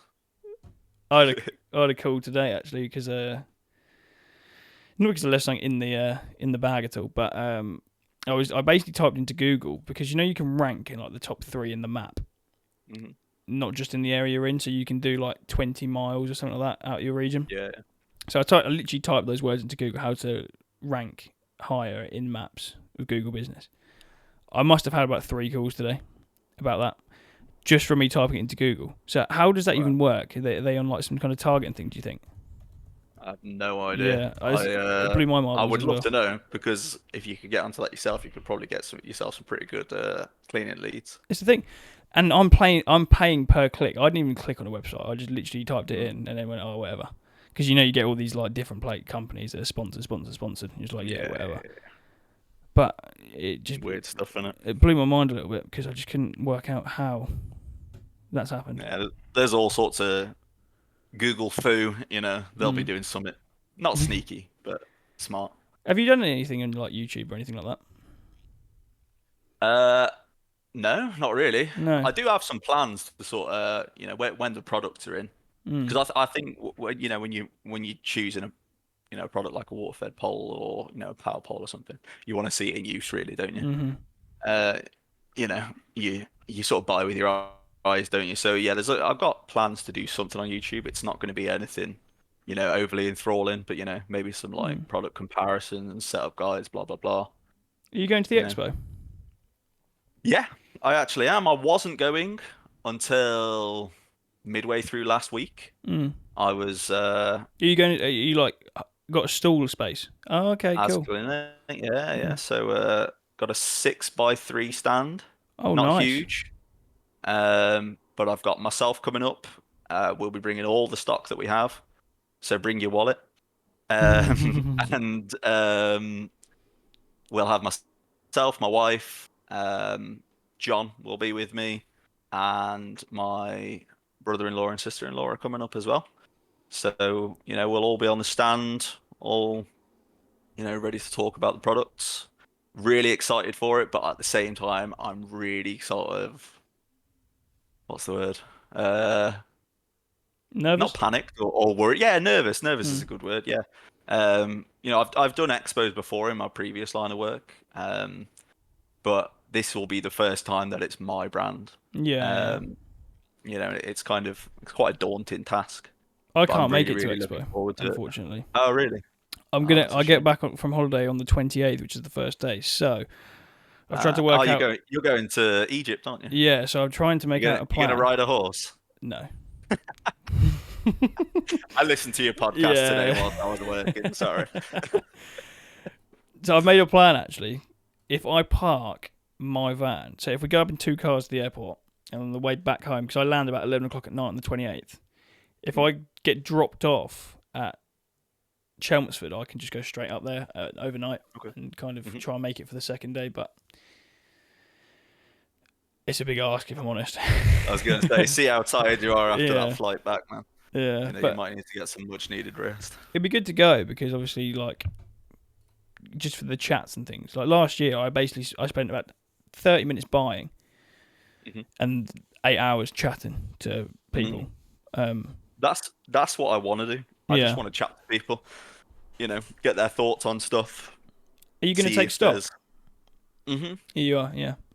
Yep, all, like I say, there's just over 100 polls I should have coming in, and I'm hoping to have a good a good amount of that left because obviously they will be for sale on the website as soon as they come in. But I'm hoping to have a good sort of chunk of that stock ready to take, ready to demo, and for people to take away on the day if they want to. I think Um, you'll be quite surprised. You know. yeah, a few people that sort of that have exhibited at the expo before said the same thing. You know, it's uh, I went it's looking. hopefully going to be quite good. I went looking for a power pole. I got Mm. my power pole from the expo. Okay, yeah. I went looking about 3 o'clock, and they sold out across the board everywhere. Couldn't get one at all. Wow, So I got man. one, and I ordered it, and it came 3 days later or whatever. But yeah, I think you might sell out of everything. So, Yeah, I wouldn't be surprised. yeah. Well, I'm going to be taking some power polls, Mm. and I've just actually had a message from Darren to say that I'm allowed to show you something on stream that Oh he's really? worked on for me. Is there any way I can share screen, or is that not Yeah. possible? So at the bottom here, next to the disconnect or the Uh, end call, yeah, it in says the middle. share your screen. Oh, So Darren's if I press replied now. that, Right, Darren's to you or actually to me? to me. Darren's actually asked you a question now. Oh, he has. Do Okay, you, save that for me, okay. and I will answer it. It's a Hopefully, bit if of it's not, a. is it an awkward one? I think you'll probably have a one-word answer. Go on, ask it me now. Now he deals with big poles all day. Does he dream about them? You know, big poles. No, no, no. A very good question though, Darren. Yeah, that's what I do. I deal with big poles, but I do not dream about them, and hopefully it stays that way. But no, I'll show you this that Darren has worked on for me. So I was talking earlier about how like we're going to be trying to concentrate on not concentrate, but put like a lot of effort into the power poles. I think this is right. So this is what Darren and Daniel at ProGrip have been working on for me. Can you see that? um, Oh, I, c- yeah, no. I can in a very short. Oh, hang on. Oh, right. I can. Hang on. Let me just sort it out on the. Can I show this? Yeah, yeah, you can show it. That's Cool. that's what I was asking like Yeah, yeah. Darren for. Cool. So that is the CleanLynk Can branded. I have a guess? Go on. Guessing it's something that slides up a pole, It is the but slide trigger power pole trigger holder. Yeah. right. So that is what they've been working on for me. And I'm really excited to sort of get that because I think with like the Sentinel poles, with them being black and being red, with the CleanLynk logo on, that's just going to look like really, really nice. I think it looks So, really, as you say, on your poles because it's got the red, isn't it? So it's like you say, like exactly how that is in terms of the mhm. clean is in red, and then the white Mm, link, and then you've got the black background, and the pole is all black, isn't it? Even the clips and things, exactly. the Yeah, clamps. it'll just look really, really Yeah, clean. And that holder, I mean, I have one of the yeah. I'm just going to turn that off. Garen, is that all right? yeah, no worries. I Yeah, actually have a there we question go. for you. Sorry to. You Huh? go ahead first, actually. Yeah, I was just going to say I have one of the like the actual Pro Grip sort of ones here. That's the Pro Grip branded one. And in terms of the brilliance of that holding a trigger onto your pole, it's brilliant. They've done so much work into making sure that that is the perfect slide trigger holder. There's been so much testing behind it. So, an awesome job from them, and I can't wait to get the CleanLynk branded one for the power poles. That'll be great. I have got a question following that, actually. I think that might have Hmm. just been answered by showing me that. Mm. I use only a foot pedal now. I don't have a trigger attached. Say, for example, I wanted a trigger attached. Mhm. Could I just put that on, and then if I wanted to take it off again, I could just take it off and then put it back on as and when? So is your pedal like one of the ones that have got just like a trigger inside the pedal? Yeah. So it's just quick release Yeah. in, quick release out. Yeah. So theoretically, I believe, yeah. I don't know whether it needs to be like a linear style trigger to fit into that. But if I bought like the whole model, the whole setup, like you Mhm. say, and the trigger that goes with it, and I could just remove the sleeve as and when. So if I'm cleaning fascias and things, Mhm. I can put the trigger on. Or if it makes more sense to me to have the trigger on the pole instead of the foot pedal, it's quite easily interchangeable. Yeah, theoretically, you should just be Yeah. able to switch between them. Yeah, I mean, if you had on the trigger, you got your quick release, and then on the end of your sort of your power pole hose, you've got the Mm. the female to the male. Theoretically, as far as I'm aware, you should be able to Yeah. just switch between them. I'm still Darren will yet to, probably tell me completely otherwise now, I'm still but yet to actually try roof cleaning with the trigger. I've only ever had a foot pedal, okay. but every time I actually ask someone about like how do you find it with just the trigger, everyone says, "Oh, I don't mind it." They're literally that exact words, and I don't mind the foot pedal. I don't love it. I don't mind it. Mm. The worst thing is the weight. So I plug both my hoses in at the ground, and then lift it up to the first board, and then get up and then lift it up to the second one above my head, and obviously all the hoses and stuff get tangled. Mm-hmm. So I want to give it a go, but I don't want to have to drill into my pole and be stuck with it. Do you know what I mean? I want to try it. Yeah, that's the perfect solution for that. That Yeah, completely eliminates you having to drill through. I think So that's something else. yeah, I mean, I know like a lot of people use these kind of things, the like the Euro clips. Yeah. They literally just drill through the trigger and then mount it via like an M10 thread nut into one of those. Mm. But yeah, I feel like you don't ruin your pole, but it doesn't look as nice with two big holes drilled through it, does it? That's the thing. See, I didn't mind doing it with my flat surface CleanLynk because I'm never ever going to stick the trigger back on. So I've got the Pro Grip version of that. Mm-hmm. But obviously with the roof cleaning side, that's the only thing I've got. Like if I did all of a sudden need to change equipment or whatever, let's say my Q fitting gun broke, I could always change it to another lance I've got with the Turbo Devil kind of thing. Yeah. So to have everything interchangeable to me makes a lot of sense compared to being stuck with one thing. Yeah. So I think that will be something I definitely pick up. That's the thing for you, definitely. Yeah. But it's also the fitting as well. I've got all these brass fittings at the moment, and they're an absolute nightmare. If it's at all cold, I can't get my gun off, or I can't disconnect from the foot pedal. Because weren't you supposed to have the stainless steel fittings? Oh, I don't. Yeah, I've been robbed. I remember. You got a bit mugged off there, didn't you? Yeah. I will never use the company again, unless I absolutely have to, because they are the closest. Yeah. By hours. Wow. Okay.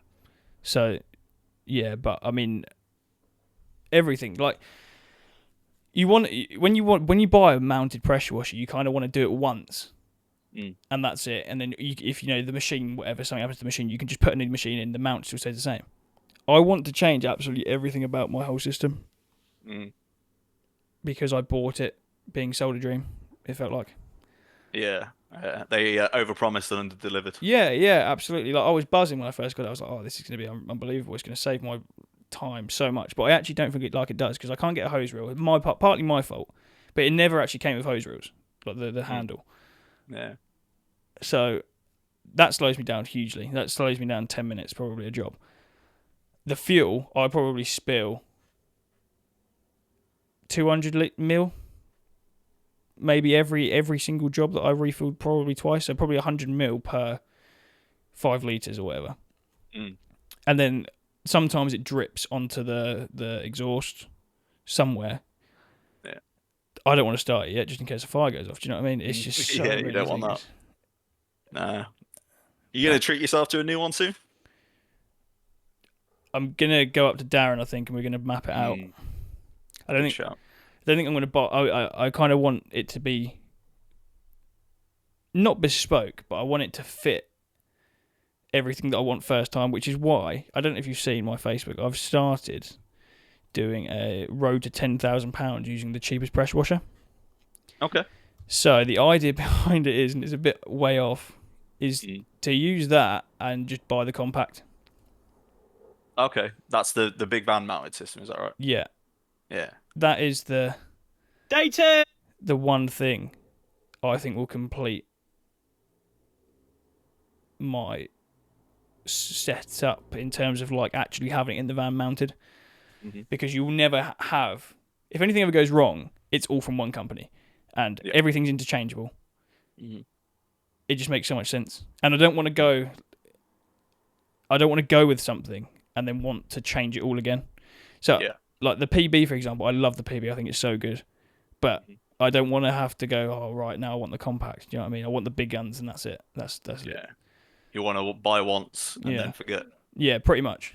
But then again, like there's just so many things that like kind of change. Like I think I'm about to mention the BM. I will ask Darren before I put this in. The BM looks incredible. And I think it's the in between, isn't it, of the PB and the compact, the van mods. I haven't actually seen it myself. I have got a picture. I don't know if I can show it on here, but Darren showed me. Don't worry if you can't. But I think, is that? Yeah, you briefly mentioned, I think, BM in the last episode. Is that right? Yeah, I don't know if I was allowed to show any pictures, so I didn't. Okay, yeah, that's fair enough. I don't want to send it to you, but yeah, I think it is a game changer. Look forward to seeing that, because I'd love to have a van mounted myself at some point. At the moment, like basically the entirety of my back of my van is taken up by my window cleaning system. Yeah. So whenever there's like a pressure washing job, it kind of has to, be bundled in a little bit and hope for the best. But yeah, I'd love a van mount system at some point. But in some ways, I wish I hadn't had that still. Sometimes it can be a ball ache having a van mounted system. Like, it's not so much about the parking. Like, commercial jobs, I instantly know as soon as I say a commercial job that I've got to fill up and then drive the van somewhere and then do the work and then run out of water inevitably, get back in the van, drive back, fill it up, this and that. Whereas my other machine, I could just extend so many hoses. I know you could do that with a van mount as well, but you don't then got to disconnect it before you drive off and then reconnect it up and things like that. But I don't know. Yeah, maybe a compact. Solve all your problems. Yeah, but it's just so expensive. It's worth it, though. It absolutely is worth it. Which is why I kind of haven't dived into it, because otherwise I would have just ordered with Darren already and said, look, I'll pick it up in March or whatever. Yeah. But I'll see how it goes. I mean, this little, like, if you do see one of the videos, this little machine. Oh my god! What did you start out with pressure washing? Did you go straight for like a? My first pressure washer that I did, I was a bit of a Karcher Kev. It was actually a Nilfisk. I was a Nilfisk Neil. It was a little. I think it was like an 8 liter electric, and it took me to do block paving driveway, 8 or 9 hours, including resanding, and it was an absolute nightmare. I've just sent you the machine I've bought for this. Okay, so a little look. It's 6.6 litres on the Discord. No, yeah, it's on our chat between me and you. Okay. Let's have a look. I don't actually think it's possible to do block paving. It's that bad. I actually don't think it's possible to clean block paving with that. The video, I actually have a test go on the video. And it's like the X-Jet. That's the best nozzle you get, is the X-Jet. Which is like... Wow. Yeah. Yeah, I can see what you mean. That is crazy. But, I don't know. I don't even know why I bothered doing it, but I just know that I'm going to regret this so much. Oh, you'll get there. You'll get there with it, I'm sure. But the only thing I can think of, right, is doing it. Cleaning cars, cleaning fascia boards, cleaning caravans, horse boxes, that kind of thing. Save like $1,000 and have to buy something else. Yeah, But you could do it like a trade up kind of thing. yeah, but then what what happens to my current machine? Because then I will eventually have two 21 litre machines, if that's the case. Do I then have like a trade out of where I can like buy out my pressure washer or something? It's your series, you Yeah, make the I don't know. rules. A bit crazy. I don't know. It's a bad idea, I think. Yeah. That sounds like fun. Right. If you had to give one tip in business to any listener, what would be the Hmm. one tip? Uh, can I do two? Yeah, absolutely. I suppose that there's two that I have always liked, and they both sort of came from one of the owners of the company I worked for last, and that was the first one was you got to spend money to make money. So always be investing in your business, be it new equipment, if it's a training course to go and sort of be able to add a new service, if if you're spending money, if you're investing in your business, more than likely it's gonna pay dividends in the end. Mm. So don't be afraid, Yeah, that yeah. kind of thing, be afraid to spend your money. And then the second one he always used to say, I think it's like a bit of a mantra of like, I think Richard Branson, he used to say something along the lines of like, if you take care of your staff, they'll take care of you. Mm. So I suppose it more pertains to anyone that's got like staff or subcontractors, but yeah, you just got to kind of like bear in mind that whoever you have sort of working alongside you, they've got, they want to be earning a living, a decent Yeah. living, but they also want to have like a good work-life balance, and they also want to have, flexibility. They want to have a good environment to work in, which I think is like really important nowadays. You don't want to be working in somewhere where you dread going to work, do you? No, no. And I think I've seen quite a few posts recently about people sort of struggling to find decent staff that they feel they can keep working with them or alongside them. And I think if you sort of put that at the top of your list, looking after them as well as yourself, that they're going to be more inclined to be able to, work hard for your business to make it grow, to make it a success. So yeah, take care of them. They'll take Mm. care of you. I put out a post looking for someone to come and help me, but it was in a local group, and I made a very few things very clear that were absolutely must-haves, which were a driving license and over Mhm. the age of 20, really. The reason why is because I want someone with a bit of work experience at some point, and I want them to drive so that if I can go out quoting one day using a car, they can still use the van. If it's something small like solar Mm. panel cleaning or conservatory roofs, that kind of thing. Do you know what I mean? Mhm. But I couldn't really find anyone. I did have a few meetings with people, but they'd be like, "Yeah, No. yeah, no, everything's fine," and then one of them just said, "Yeah, but I can't drive," and I was like, "Brilliant." Yeah, Like, discarded yeah, themselves there. yeah. But that was like the end of the thing. Like it was one of the things. Oh, if they agree to it, then they must be able to drive. But Mm. that was right at the end of the meeting. I think I was there for like 15 minutes. Yeah. But I think it is hard to find people. Oh, it is. Yeah. I mean, I think a lot of people nowadays they don't really want to put in any graft, do they? No. They'll go to their cushy office job and sit on their phone for half the day and, you know, whine and moan when they get told off Mm. or pulled up on it. Um, there is, I think, definitely still good people out there for work, you know. Um, and if you can find them and treat them right, then you'll be onto a winner for definite. Yeah, yeah. I think it's just that initial trying to find someone. Mm, Because I just have a feeling that I don't want to dive into it and just go like, yeah, I need someone. Let's just grab anyone. mm, It's more the fact of like, if I'm tired one day, like I've just cleaned a whole roof myself or something like that. The next day is going to be like quite rough for me. I'm not going to lie. Like I'll be like, yeah, chill out a little bit. I don't want to go full whack today. But them to hmm go like, right, come on, let's not like in a way of like I'm slacking, but in a way of like they're eager and they want to get done. Do you know what I mean? They Yeah, want they to want get things done. Bring you alongside. Yeah, Yeah, definitely. and for me as well, I don't want to have someone that's like on their phone constantly, or No. just constantly like you said, the problem solving side of things. Like if they've got no input or anything outside of that, after like 6 months or so, I'll be a bit worried. I'll be like, well,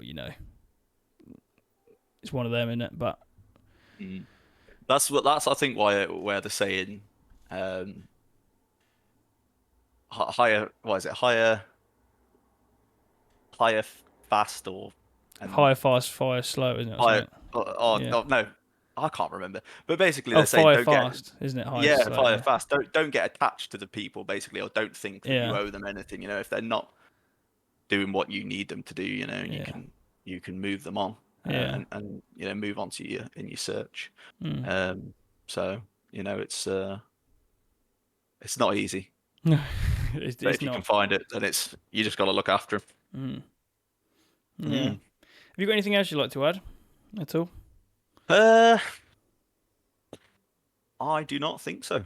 I think I have probably bored you No, talking about polls all day, I enjoy the all talk. afternoon. I look forward to these episodes. Mm, At some point I will try and do 2 a week, but it's a bit hectic. I can imagine. Yeah, But yeah. I mean, it's great that you sort of put the time aside to do even one a week. So yeah, no, I do enjoy it. I enjoy this more than making a video now, I think, because it's mm, actually like a general chat with people, and you can yeah, learn things and you discuss things. mm, Like if you had something like went wrong today, I'm quite happy for them, like you or anyone that comes on, to just vent and seek a bit of advice. Do you know what I yeah, mean? Or just yeah, definitely. have like a chat about things. But where can people find you if they're going to look for you, Tom? So website is cleanlink.co.uk, but link spelt with a Y, so LYNK. We are on Instagram, cleanlink_UK, and you'll find us on Facebook as well if you just type in cleanlink, sorry. Um, yeah, No, and you'll sounds good. find my number on the website on cleanlink.co.uk. If you've got any questions, give me a call. I'll usually be around, even if I'm out on the windows or out on a roof. I've got my trusty. Here's one thing I will add. Doc's Oh, headphones are the absolute goat of headphones for any exterior cleaner. They are bone conduction headphones that sort of sit on the outside of your ears. They last like 10 hours. They've got a mint built-in microphone, and you can still hear if a customer's trying to talk to you. So I always have them on me. They are basically part of my skull now. mm. Um, so yeah, give us a call if you find the number. But that is one tip I will give to any exterior cleaner: is treat yourself to a pair of those, and you will not regret it. I use AirPods with my JBLs. My JBL is a noise cancellation, can't hear a thing. Mm. And my AirPods, I tend to find I can't hear what they're playing or anything like Yeah, that. exactly. There's That's no in why I between. love those, is because, as I say, they sit sort of here on you, and you might think that like you wouldn't be able to hear, but they can be deafeningly loud, even though they're not actually in your ear. Mm. They're absolutely brilliant. Absolutely love them. Probably one of my favorite purchases I've made since I've started the exterior cleaner. So there's my little tip for you. Yeah, no, sounds great. Well, thank you very much for joining us, Tom. No, thank you for having me. I've enjoyed it, buddy. Yeah, and I think everyone will look forward to seeing you at the Expo, having a little play. Yeah, let's hope so. Right, cheers, Tom. Thank you. Cool. All right, buddy. Have a good one.